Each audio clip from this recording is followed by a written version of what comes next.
How many people have died in the Philippines? I think it's something like they're calling it about 150 out of a country of 105 million people. Basically nobody. And the way I put it is, if you've ever read The Rise and Fall of the Roman Empire, 10,000 words, very boring.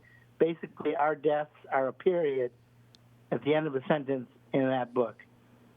But we are more locked down than you are. Basically, the Philippines has become a dictatorship now. Wow.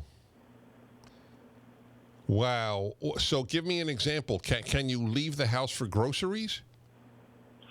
It completely depends on your neighborhood, but there's a neighborhood near me which coincidentally is poor, which meaning they have no political power, and they have soldiers surrounding them,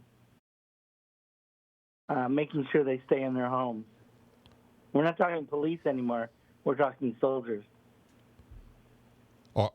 You having been there for some time now, is this surprising to you, given this leader? Well, unfortunately, it goes back centuries before the current leaders. We were a Spanish colony for 350 years, and the Spanish basically treated their colonialists, the people they colonized, as slaves. So, this country basically was a slave country for 350 years until the Americans came in for just 50 years.